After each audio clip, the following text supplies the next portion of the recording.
Hey guys, it's Kelly. Welcome back to the channel of chilled, relaxed plant content where we talk about our plants and we try to learn the best way to grow them so they grow how we want them to grow. If that sounds like something you're interested in, or you just want to participate in the conversation, or just want to hang out, hit the subscribe button. Let's be plant friends. So, today I thought I would share with you my picks for my top 5 picks for people who tend to be overwaterers, who like to really water their plants a lot, dote over them, and the top 5 underwaterers who kind of, splash some water on them and just appreciate from afar.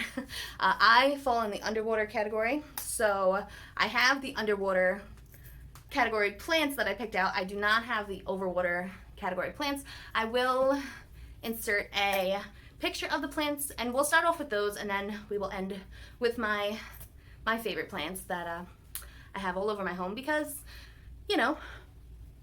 I'm an underwaterer, and yeah. Okay, so the first plant I want to talk about are the Photonias. So they have a really striking, beautiful venation, and they're a smaller, semi-smaller leafed plant, but they need water. They need water like twice a week, and I've always tried those little, in the beginning when I first started my plant journey, I would buy from Home Depot. Those are the plants I had access to at first. And I would buy the little, the 4-inch pots. And I'd get the Photonias and also the polka dot plants. And I don't know what would happen. I'd water them and they'd look good for about 5 days. And then they'd be dead the next time I looked at them, flopped over completely. I'd try to give them water and they'd come back eventually. But, a plant's only going to take so much abuse before it just says, that's it, I'm done, and doesn't come back. So, although I do think they're very pretty, and if I could, I would grow those outdoors, in my gardens, if my temperature, my 7B temperate zone allowed for it, but it doesn't. But so yeah, Photonias, if you want to be somebody who goes around and waters every couple of days, that's definitely a plant you should look into. Alright, so the next plant I want to talk about are peace lilies. There's a couple different varieties of them. I am always very tempted on purchasing them, especially when I see the domino peace lily and the silver. There's a silver one. I'm always so tempted to buy them, but I know that it's always going to be a plant that looks bad in my collection because I'm a chronic underwaterer, and eventually it will just die. So I don't bother with it. I love those plants from afar, but yeah, maybe one day, maybe when I'm less busy, I'll get some of these extra plants that because they're extra. They need extra water. They're extra plants. Yeah. Okay, so the next plant I want to talk to you about, I actually have a couple of them behind me, are begonias. Now, the ones I want to specify are the Rex begonias. I can't keep those guys alive. They just need a lot from me. They wilt, it feels like every 2 days. I'm getting glossy. It's hot in here, guys. Ooh. Anyway. Yeah, the Rex begonias. The cane begonias don't need as much water as the Rex begonias, in my experience, in my environment. They do pretty okay, but yeah, the Rex guys, I don't know, I can't do it. I have an extra fish tank, guys, so I want to maybe make a little Rex begonia terrarium type of setup, but future plans. So yeah, all of the different types of Rex begonias that are so pretty and they look so cool, but would not look cool in my care. Yeah. Okay, the next plant I want to talk to you about are the Pelias. So the aluminum plant, the friendship plant, or the Moon Valley plant. Those guys are also a very thirsty plant. They kind of remind me of ferns. Ferns are also another, there's a little extra one I threw in there. They're just very thirsty, and every couple of days you start to see them wilt, and yeah, they stress me out a little bit, if anything, because I'm I just watered you 4 days ago. How much water do you need? But they are really pretty plants. And again, that would be something I would grow outside if I could, because I think those, once they get really large and in charge, they're beautiful plants. But yeah, one day, right? Maybe I'll move to somewhere where those types of plants can live outdoors, and I just sip my tea, watch my birds, and look at my plants out the window. Okay. The last plant I want to mention in this top 5 overwatering side of the plants are zebra plants. Now, these guys have a beautiful, striking, they're part of the nerve plant, along with the Photonias and a couple other plants I can't think of at the moment, but they're termed as nerve plants. but they have the striking veining, and I think that's where they get the name from, because it kind of looks like nerve connections, or at least that's what I thought of when I heard the term nerve plant. Or maybe they just get on your nerves because you're constantly watering them.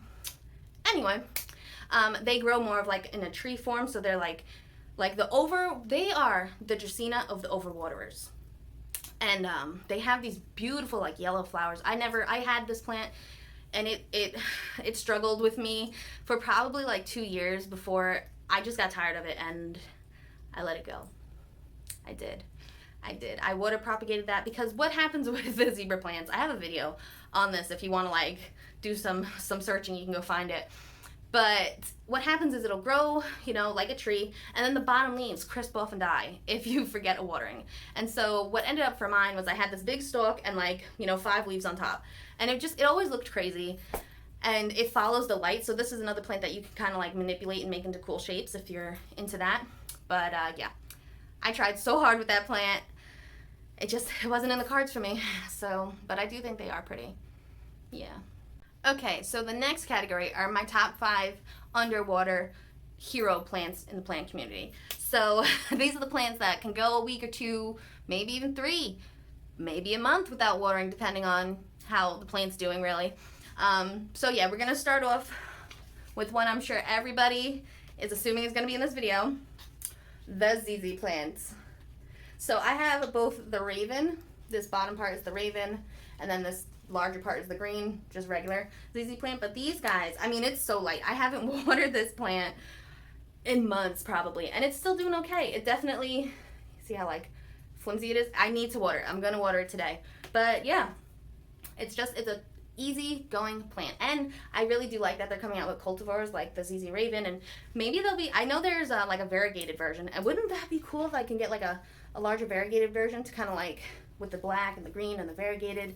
I really do like them. There's also the ZZ Zenzi, which is like a dwarf size type of plant where it's just shorter. The leaves come in closer together. It's cute. It's a cute plant. But yeah, the ZZ plant.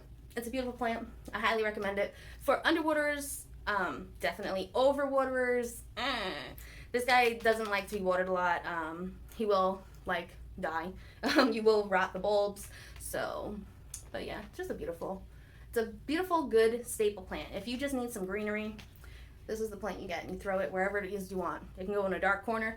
It will grow. This is in a dark corner, and it's growing. All right, the next group of plants that I want to talk about are Dracaenas. I'm not including the Sansevieria kind. We all know the snake plants. Those guys are probably the best plant for underwaters. They can go months, and my plants have gone months without being watered, my snake plants. But I'm talking about just these Dracaenas. These guys need water more than the snake plants, but I just really like how this looks. I don't know what it is about it. I like all the frilly parts. My cats obviously also like all the frilly parts. But yeah, it's a beautiful plant. I will put in some like footage of the rest of my Dracaenas that I have. But they come in different varieties. Some have like really thick leaves, some have the thin leaves. And their growing habits are all a little bit different too. They're just very, very cool for me. And I would love to have like a Dracaena wall of like large Dracaena trees, all different kinds. And yeah, it's a beautiful plant. But these guys can take a beating and keep on growing. So yeah, I would recommend one of these guys. And there's a bunch of different varieties too, so it's a good plant. Okay, the next grouping of plants I would recommend for some underwaterers are succulents. Now, there's like, you either love succulents or you hate them. And I think plant people go back and forth between the two. When I first started getting into plants, I hated them because I was overwatering them. But now that I kind of know just to wait for them to get a little wrinkly, a little soft, to water them, I love them. So these are like, I just picked up 2 random. I have probably like 40 different types of succulents, and most of them are doing good. Not all of them, but most of them. But this is like my little favorite. I forget the name of this guy, but it's got like purple outlining, and I think it looks really cute in a little octopus planter. Isn't that cute? And then this guy's just a little, I don't even know the name of this guy, but he's in a little llama planter from probably Walmart. But yeah, I got a bunch of these little planters. I love them. Okay, the next plant we're going to talk about are, let's talk about polyphos. I know you guys all are ready. You know I was going to bring these guys up. And I brought over my Jasenia pothos, just mostly because I want to just show off these leaves. Look at these leaves. When I first got it, it was more this colored. It was very dark, a dark modeling, but with all the grow lights that are making me sweat, it's really been putting out some really pretty variegated leaves. Like, this is a pretty plant. It's a pretty plant. The leaves come out more bright green, and then the modeling shows up as the leaf starts to harden. So you can like kind of see. But yeah, these guys can definitely go like an established full plant. I wouldn't do it for like a little cutting you just put in water. I wouldn't do that for any of them, but any type of plant like that. But yeah, these guys can go for like a month. I've had some, I've had to go away for like 3 weeks or whatever, and that's really how I found out what plants could last a couple of weeks up to a month without water and which ones couldn't. Life will throw, when life throws you lemons, you find out what plants can live without water. But anyway, yeah, so all the pothos. There's also a bunch of different varieties of this guy. I think I have most of them. I don't know if the Hawaiian pothos and the golden pothos are really different, or if one's just higher, like more golden than the other. If you know, let me know in the comments below, because I don't have the Hawaiian pothos, but I don't know if I need the Hawaiian pothos, you know what I mean? Also, I have the glacial pothos. I'm going on a tangent. But is that the same? Is that a different plant? Does anybody know? I have it. It doesn't look that much different than the Enjoy or the Pearls and Jade. Anyway, I just listed a bunch of different pothos, so you can go check them out, find the one that you prefer the most, and go pick one up if you are looking to get into plants and you think you're going to be an underwaterer. Definitely get a pothos. They come back very easily also, and they're easy to propagate. All right, and the last set of plants that I'm going to show you today are philodendrons. So these guys are very good at telling you when they need water. They're also really good at bouncing back.